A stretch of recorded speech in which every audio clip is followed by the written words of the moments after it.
Dear sister, and I am going to go on because I get to introduce a very incredible woman. And we're going to go right to that. You guys are just, I know because I can feel my cup is getting full. Like, are you guys feeling like good stuff? It's almost like layering on layering. Like, are you taking notes? Like, I'm taking notes. I got papers everywhere. Dr. Mary talked. I'm like, ooh, she reminded me of Love Song from Simple Minds. I mean, it's just building and building. And you know what? I had the grace of meeting Susan, and we just got into conversation, and it was just kind of one of those things. And you've all had it where when you finish the conversation, you know there's more to be done. You finish that conversation, you know there's more to be done. And it's like, and it just opens and opens and opens, and it's just, and you just never know where it's going to travel. So it was really fun working with Susan on her title, because there's so many things that you could say about Susan, right? So she is an international transformation artist on fire. And you will know when she shares what she does, why we said on fire, because it means two different things. She's going to share with us today from corporate burnout to finding her wild woman. So wild woman on fire. Here's an interesting thing that if you know Susan, you may not know about her, is that she lived in a one-room cabin and bathed in a kitchen sink for 10 years. Haven't had that one yet. Good on you. She has two incredible gifts that she's going to share. She is going to give everybody tips on how to keep your creativity alive. This woman is a very creative woman who also has a very creative husband. I can't even imagine what goes on in those bubbles at home. And her bigger gift, Angel, you're gonna love this. It's worth $1,262. And it is a custom pendant, so a woman can wear her personal story close to her heart. And that's what this woman's art's all about. And her favorite music artist is a Toronto guitarist, and the album is called Nomad by Jesse Cook. Susan, thank you so much for showing up today. I love your background. Thank you for coming on. And please do share with us, Wild Woman, what's your story all about? Yeah, thank you very much. I'm good thing I've got a pen here, because I'm just writing down all kinds of nuggets. So thank you everyone for sharing your heart, sharing your wisdom. And it's such an honor to be an author coming up in 262 and a speaker as well.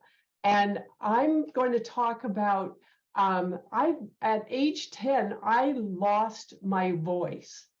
And that became the catalyst for me to find ways to help women express their voice. Because here's my belief.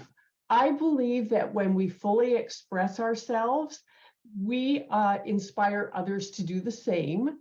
And also there's a peace that comes over us deep inside, and that allows us to create peace out into the world, and that makes the world a better place. So it's an inside job, and you've heard that from many different people.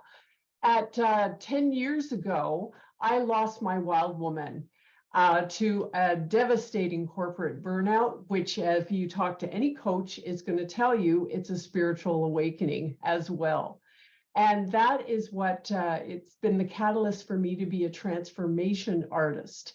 And what I mean by wild woman, I'll give you my term of reference. That's your mojo, your joie de vivre, you're seeing the potential in yourself and other people, and one idea leads to another, and you haven't even had breakfast yet. And it's the joy and the enthusiasm. It's your juiciness.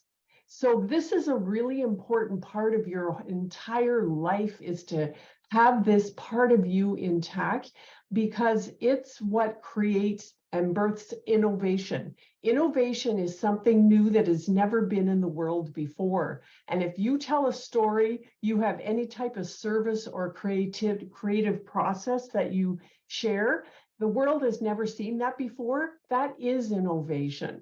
And you need her with you. So I'm going to do a little about my journey as an artist, and do it within unconditional love, because it's Unconditional Love Month. So I've never told my story in this way before. So here goes.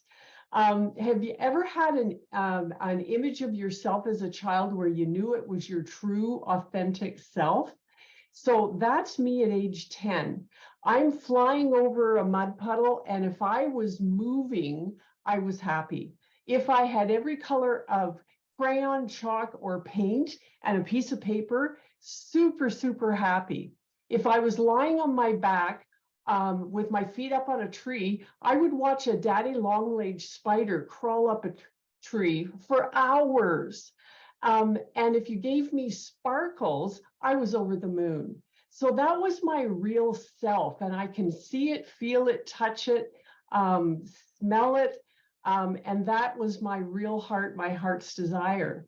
I have another memory at age 10, and that's my last day of school in grade 5. What happened is I was painting for my grade 5 teacher, the life stages of a bee. And that's the last time I remember having a paintbrush in my hand until I was 44.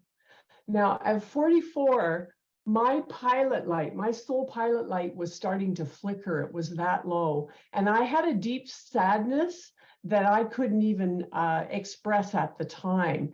And I knew deep inside that that 10-year-old was calling me back. I had a very robust academic and professional life at the 44. I had done education and taught and done anything and everything to do with dental hygiene. I fell in love with teaching, and I fell in love with oral microbiology. But it was time to do something else, and I was terrified to go back and get that 10-year-old and rewrite that message, because I hadn't done anything for such a long time. What if it was just a kid pipe dream? What if it wasn't the real me? My husband did something very special for me at that point. We had been married 8 years in a very loving relationship.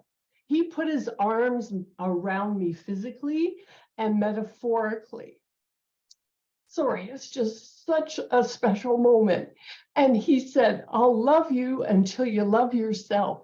Because you know what? He was an artist. Other people were an artist, but I wasn't. That part of me was put away in a closet at age 10, because I got parental and society and school messages about who I should be, how I should act, what I should do. And heartbroken, I put that part of me away until I was 44. And so I didn't believe him. He said, I saw that you were an artist on our first date, but it had no credibility with me. So we had started to, he said, I see the potential. And that's the definition of unconditional to me, is under all circumstances, you see the potential in someone and you never waver. I did that for my dental hygiene students. I could see them as hygienists. And I have to tell you, in the first 2 months of the program, they do not see that. They don't believe in themselves at all. I held that faith. I put my metaphorical and energy arms around them.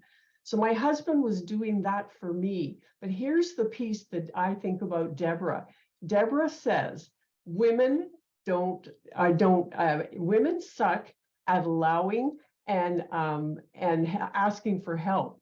So here it was my turn to receive and let somebody love me until I love myself. So we started to learn this 6,000-year-old art form called fused glass together. And I'm very happy to be part of such a powerful ancient art that layers glass and then fuses it together. It left the planet 1500 AD. When glass blowing came along, it was more utilitarian, cheaper, faster, and fused glass died and left the planet till the early 1980s. So I'm very happy to be part of bringing that back to students, because I can't help myself. I'm a teacher, and I teach glass workshops, been doing that for a long time. And I know how to set up a glass studio. I set it up like a dental lab because that means it works really, really well. I know how to teach psychomotor skills. I teach glass art. I used to teach scaling. So all of that came together, but it was time for me to show up, and I was terrified. So I would come back for the next 2 years. I drove my husband nuts. We set up a studio, and I would come back and say, should I put the red here? Do you think I should use yellow or orange? Well, should these 3 points be over here? I think there's too many. And he would just smile and help me with technical issues, but he'd say, go back to the studio. Your own style will come. Your own way will come. You know what to do. You know where to put the lines. You know what to do, colors to use. And I would go back sometimes in tears, and I'm never going back there again, but I would. And 2 years later, something happened one day, and I believed that I was an artist. Not just believed, I knew I was an artist. It was like a small voice inside of me. And after the drama I had, I thought it would be the heralding of angels if I ever owned that I was an artist, but it wasn't. It was very quiet, very deep. I've never looked back since. And I know that I'm an artist. And believe me, I think my husband's happier than I am, because you know what? Self-doubt is really tiring. So I give that gift to students as well, because I have a number of people that come to my workshops, and one woman will say to the other, I came to keep her company. She's the creative, artistic one, not me.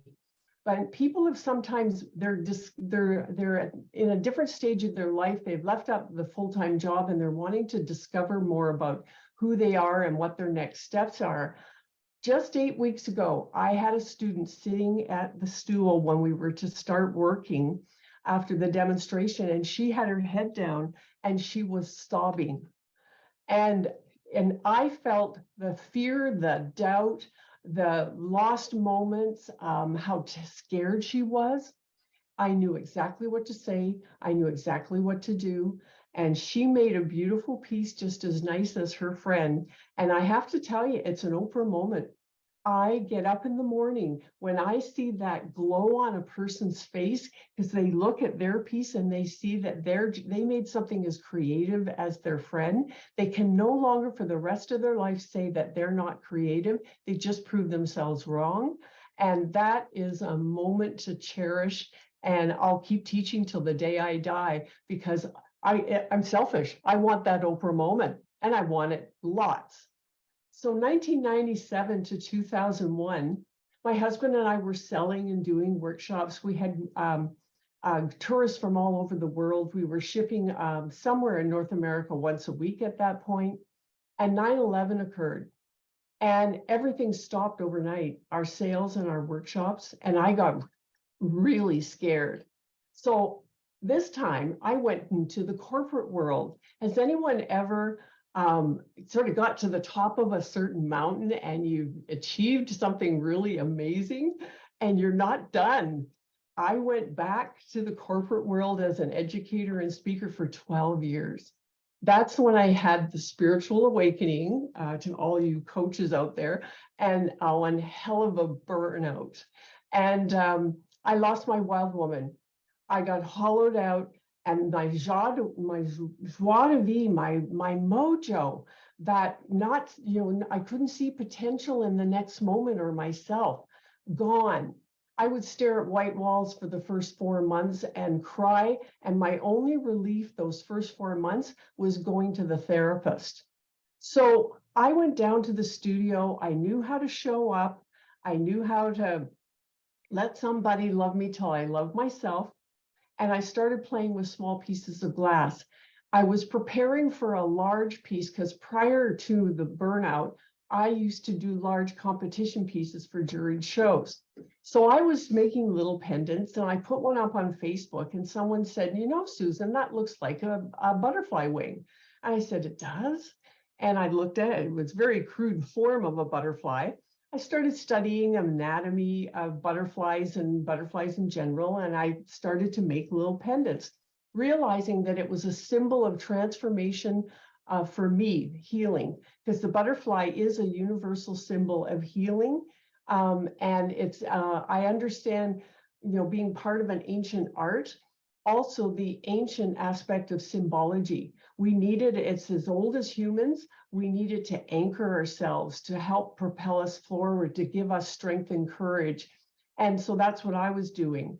So I went to some shows and I put these pendants out. Next thing, and I have to tell you one other thing about how I work. I found my style, and that is that I play 5 songs and they have to be in a particular order. And as it happens to be Jesse Cook's Nomad. And those 5 songs cannot change. And that opens me up to being in spirit. So I create from in spirit and alignment instead of my head. And I put out, and that's how I put energy into my pieces. So I put them out on tables, and women would take their fingers to a particular one. And what I do as well is I hate working alone. So I would put them up on Facebook and people would name my pieces and the perfect name would happen.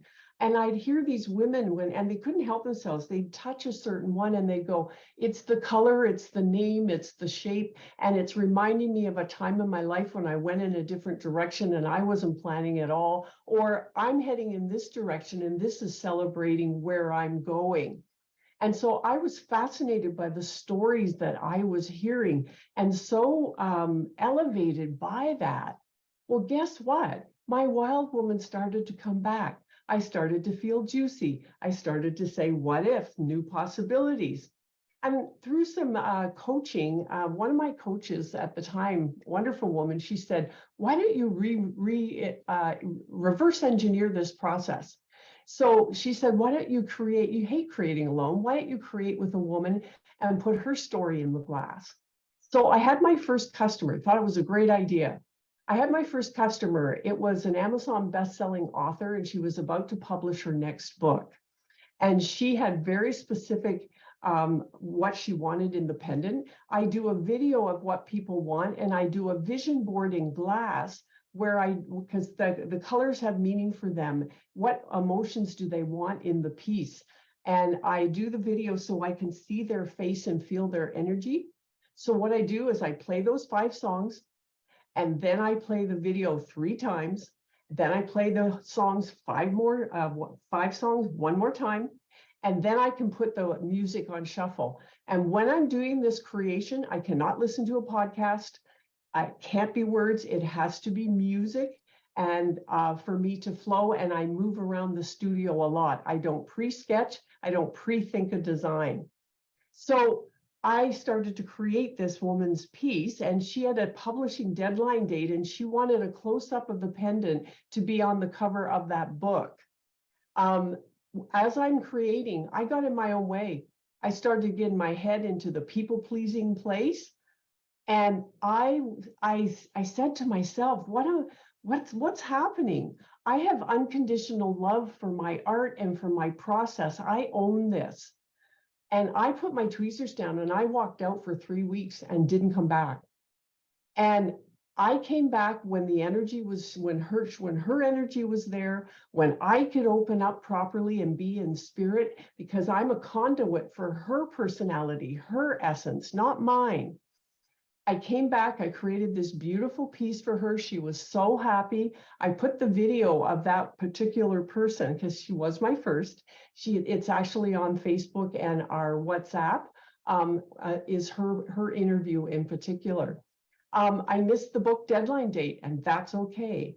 I ended up making the workbook date, and I don't know if you can see this, but there's the I Am book and my close-up of her pendant on that.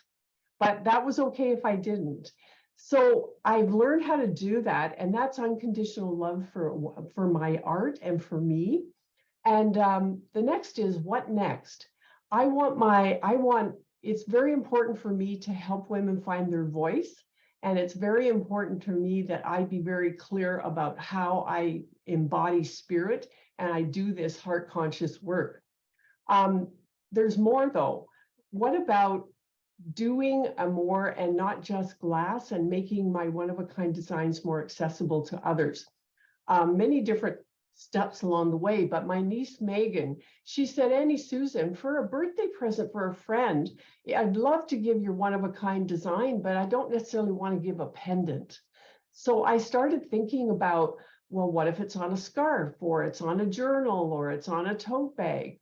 So my husband, who knows Photoshop well, and a professional photographer, 4 years ago, we got together and I started to learn how to capture the air bubbles in the glass, the depth of those 4 layers, because glass has a richness of color that is not seen anywhere else. Like any art form, each one has its magic. And I wanted a more accessibility, more sharing of what I do from my heart. So I started doing that, and now I have all kinds of fashion accessories and so on that are on my store, that you can see what I've done with the glass. And one of the ways that you can see what I've done is what you're seeing behind me, my backdrop, is an image of one of my pieces of glass. So next is to just love myself unconditionally and put my voice out into the world, which is to tell all of you that I want to collaborate with fashion designers, with interior designers, with designers I haven't even thought of, do the custom pendant work, but why not do it for a scarf or for wallpaper or something to meet the needs of a particular client? Because I love working with other people. I love collaborating. It's just how I'm wired. So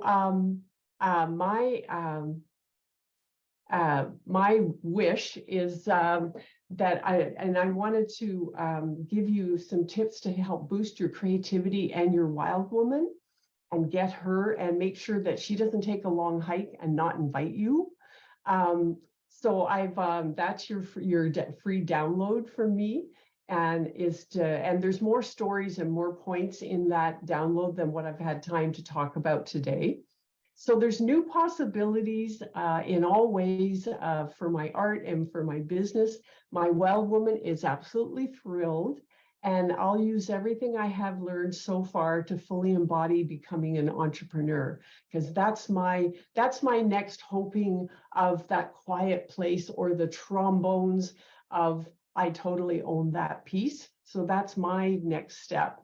And my parting message for you is, you have the courage to unconditionally love yourself, stay true to who you really are, and allow others to love you until you love yourself in any new way that you need to. And nourish that wild woman and pay your respects to her. She's really, really helpful. And remember, you really can fly. Namaste. Oh, Susan, that was amazing. What a journey that you took us on, from being a young girl, the travel that it took. And I'm sure that there was times in your experience, whether you were doing the dental hygienic work, to the artist, to back to the corporate, to here, where you had to, like Annie talked this morning, Annie shared this morning about the 15-year journey to self-love, right?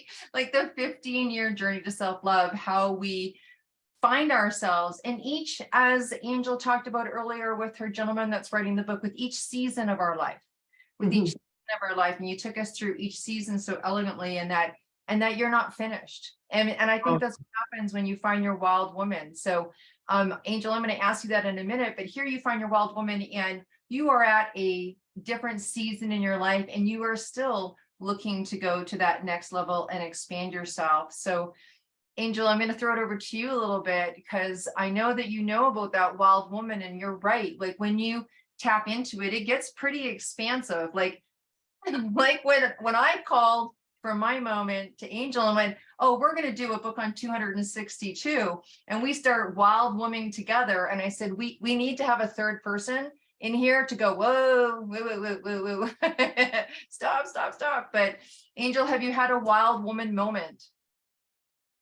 Well, I have them with you regularly. I'll tell you what, if Deb calls you and says, hey, I've got an idea, Hang up. just know, right? You could be walking 8 marathons in a couple of days. You could be putting on a book project with 262 women. You could be taking on a project of epic proportions, but you absolutely jump in and say yes. And I love how she talked about don't let your wild woman go on a hike without you.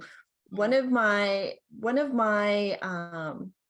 challenges, I guess, things that I struggle with is I can just work. Like I can just, get my head down and just stay in work mode. I love what I do. I'm good at it. I love the people I work with. I can get really creative. And if I'm not careful, my life can get really out of balance. And girl, right, can get put on the shelf. And so so I love just kind of bringing it back to like what is that wild woman inside of you, and letting other people like pour into you and love on you, even if you're not feeling it, even if you're not feeling it for yourself. And so I don't know, we're all our wild women out here, right? Like maybe we, maybe I just have a toe, like when you get hot and you just dip out your foot in out of the sheet at night, right? Just your foot out, like almost that's all I've got her out, like is just dipping my foot out of the under the sheet. But we need all of the wild woman to come out, because that's right, that's the little girl inside of us. That's who we are. Like we all have, I mean, honestly, we all have right inside of us all the skills, right? Everything that we need. We need to come together and have support and invite other women to be our wild women with us.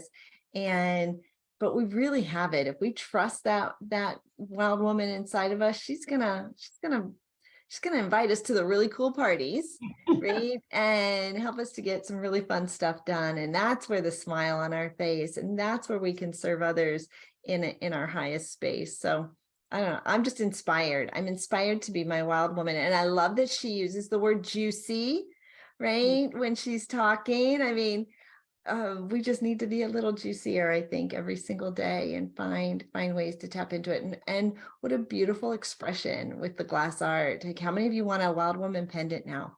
We need like our wild woman like design. See, merchandise. And now we could Now we're getting into merch. Okay, now we're getting. yeah.